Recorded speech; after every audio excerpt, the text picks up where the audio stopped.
But you want to actually start off talking a little bit about religion and family while we Yeah, I college did. queued up. So, this weekend I'm going to be doing ReasonCon, the weekend coming up. Yes. So, North Carolina, here we come. And I think me and Beth will both be out there. And the topic that I'll be speaking on is religion and the family. And I was polling a lot of viewer mail that dealt with family issues, like people that had contacted us with concerns about family. And in churning through all of that, just kind of seeing the themes and the patterns that keep recurring, it became, I kept trying to articulate, I guess, the point that I kept seeing that was annoying to me. And finally, I was able to really look at it and say, what's bothering me here is the way that, religion seems to try to own the healthy family, like the family values and, Right. The family model and all of these things about family that especially fundamentalist religion promotes as, having the best answers to. It's ours. Yeah. The family is just, and anything that deviates is wrong, is bad, it has to be squelched, is problematic in some way. But what I noticed is the religions that are most hardcore in claiming ownership of the family and family values seem to be the least family-oriented, in the sense of, rather than using their religion to actually encourage family togetherness, they use the family to bolster the religion. So they're actually using family ties, like parental authority and children's desire to please the parents, and people's fear of losing those bonds or upsetting other family members living in a house where you have to get along. All of those things that are inherent to family life seem to be put to task in making sure that the family members adhere to the religion. It's used in a coercive way to make the family members behave and stay in line and conform to generally what generally what the parents are promoting in the household, but sometimes some of these letters are actually situations where the parents don't agree, where you may have a father or a mother who have deconverted and they're afraid to say anything. No one in the family knows, and they're terrified that their spouse is going to find out and divorce them.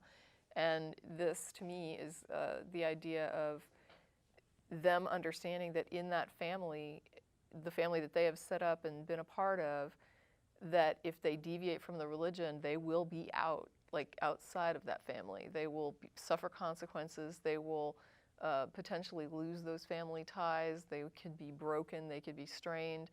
And it seems as though the religion works in these particular instances. Like I say, it's mostly the fundamentalist sects, the people that are most interested in the religious conformity, that are utilizing the family in this way.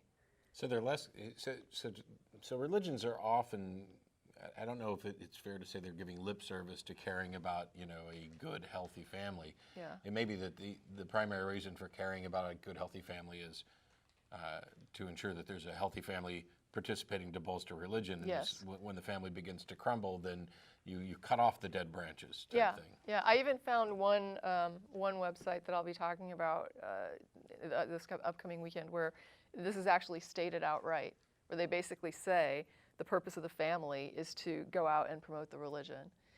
And I was just like, wow, there it is. Like, this is what I've been seeing over and over again. And here is a religious website that just basically says this is why you want like a healthy, religious-minded family, because that's the way to go out into the world and promote God to everybody else. Yeah, I'd say there was definitely an aspect of that in the kind of Southern Baptist tradition that I grew up in. It wasn't. It's not overt. And no, and I don't even think the people that are doing it understand that they are using their families as basically tools of the religion. I don't think they understand that in the... Well, I think they would think that that's a good thing. I think that they might think it's good, but I also don't think they would necessarily immediately agree to it. I think that they would say, no, religion is making my family better. And it's like, no, your family is is being used to promote the religion. And it only flies when everyone conforms. The moment there's like an ounce of non-conformity, suddenly the family starts to strain. The religion doesn't strain, the family strains. And the people that can't conform, those are the people that are going to suffer the most, but really the whole family structure suffers. Yep. And I've spoken to former Mormons, who talk about how they were basically instructed to make sure that any issues that they had in their family, anything that wasn't going particularly well, was never made public. They had a public face that they had to present to everybody, and they needed to do this to ensure that the church didn't get negative attention. Because if it comes out that, whatever religion, Mormonism, it's the Southern Baptist, whatever denomination, if you have a parade of families in distress, then that looks bad for the religion, because it's purportedly able to make your life and your family better. Yeah, and there's a lot of that in the letters that we get. There's a whole lot of people hiding the fact that there is a strain on the family.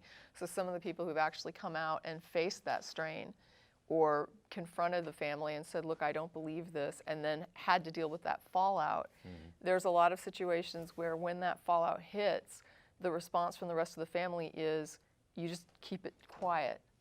Like, don't say anything. Don't tell your brothers and sisters that you're an atheist. Don't talk to the children and tell them you don't believe in God anymore, husband or wife, Yeah. And so there's this idea of secrecy and dishonesty that is then bred, because they can't allow the person who is not conforming to the religion to be open, because they are afraid that might influence other family members.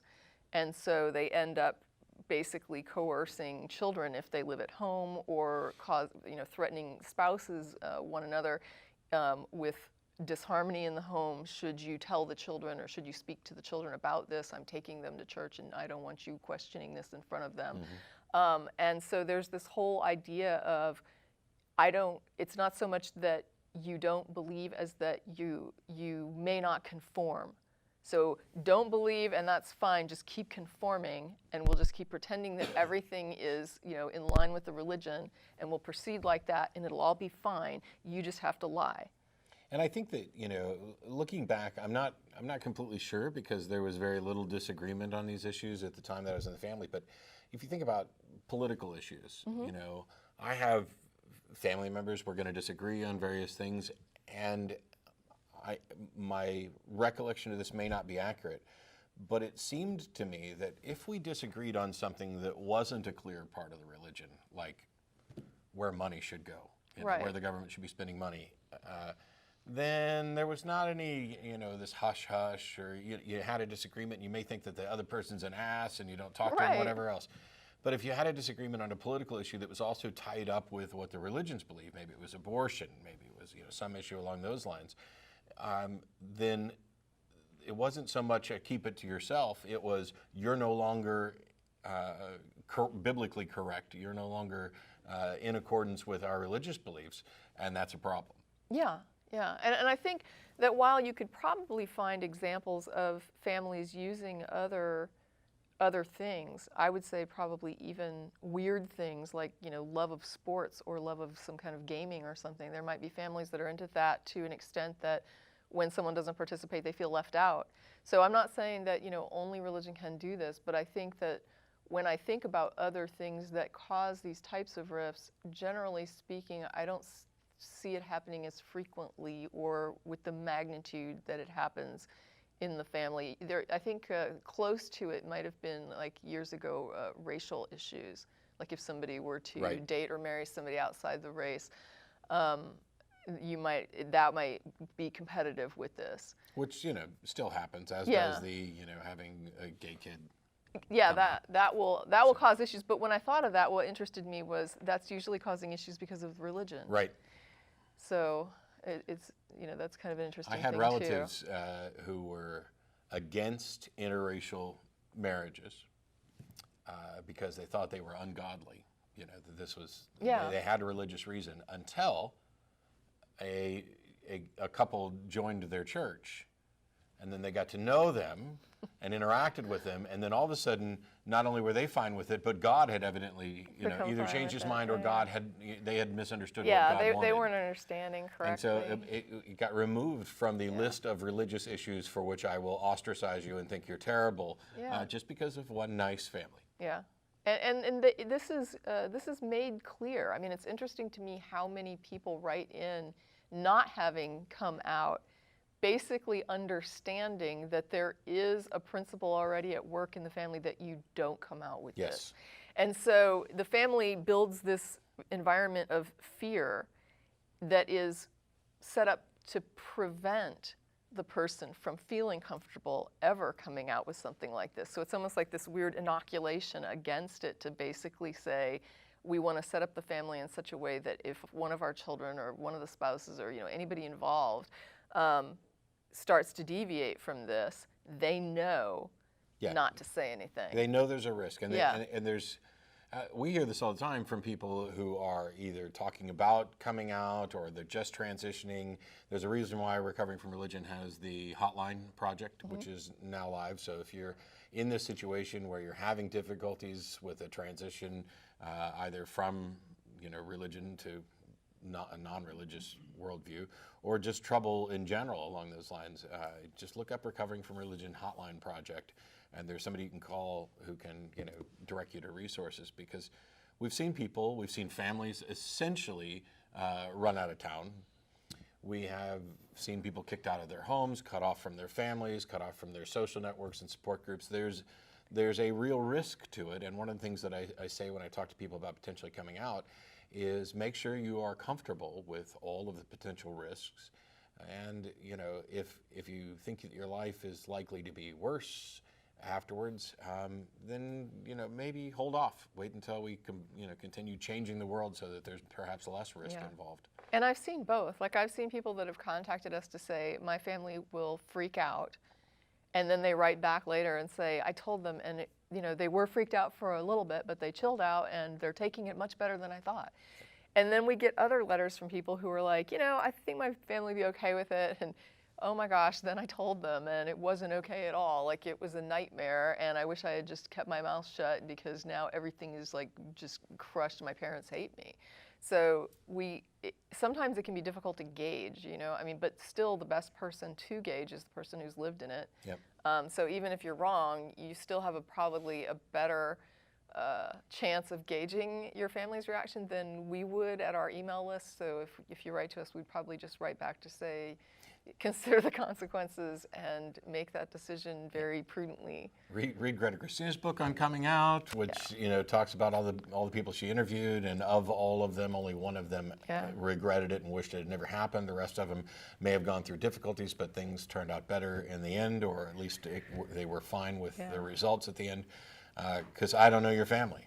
And we think about it in terms of children so often, or young people coming out. But I mean, for spouses, it's a nightmare too. And there have been a number of emails from people who, we started off, we both believe the same thing. Now I don't. Yeah. And we don't know what's going to happen with the relationship. Are we going to stay together? Are we going to get divorced? What are we going to teach the kids now that we believe different things?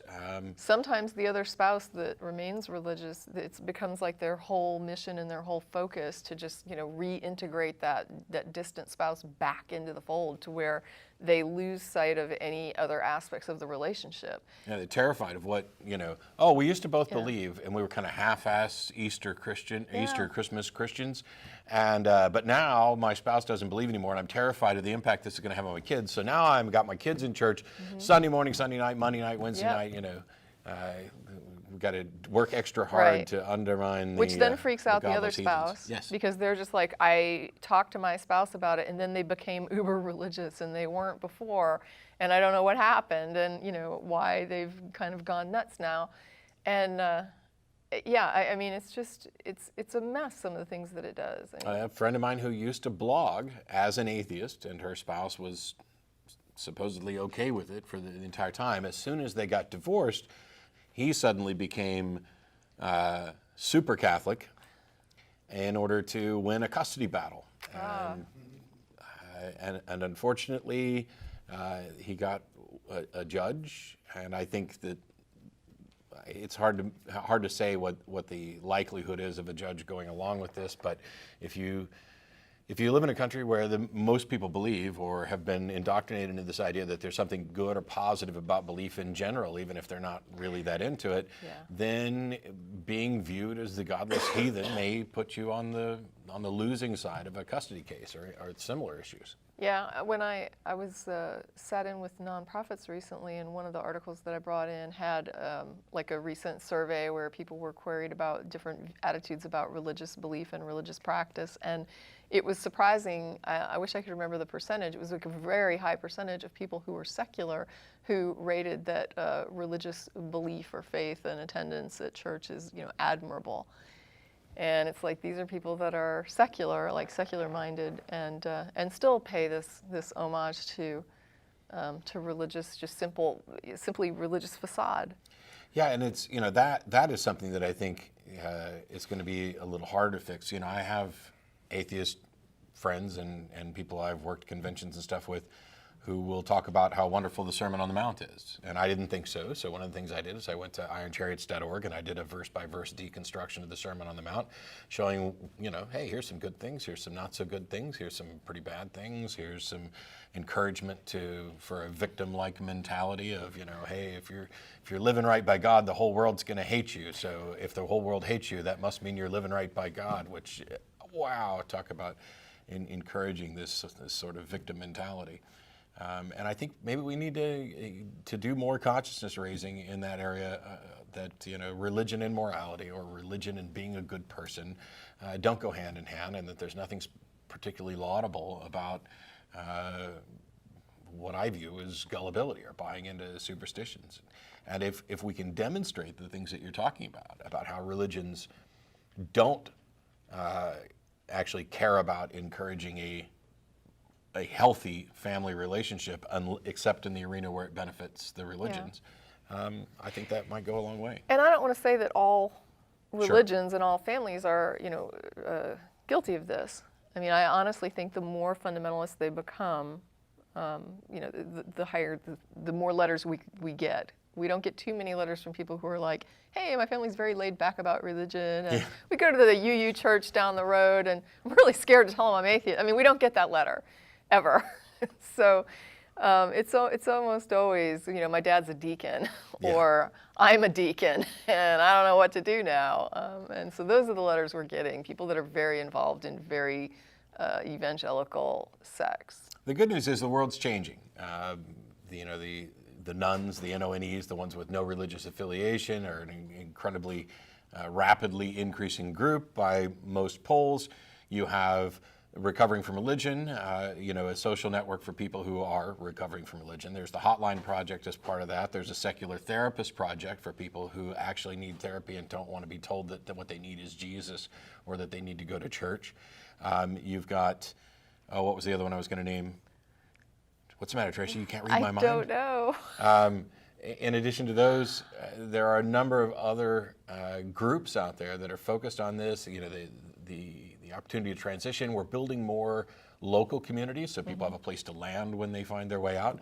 And we're kind of changing the perception. And what we're seeing is that younger people, in particular, seem to be more responsive, more willing to come out, more comfortable with coming out. Their views are changing on certain things. More open to having friends who are atheists if they're not. It's interesting to see, how the trend continues, and whether or not, does it stall out at some point? Do people get to some age and then a switch flips back? We don't know. But I'm convinced that the best thing we can continue to do to change the world, to put a better face on secularism, the atheist, is to be out. Anybody who can be out, who's comfortable being out, so that it's very hard to vilify the people that that you know to be good people. But you want to throw a caution to the wind and try to take some calls?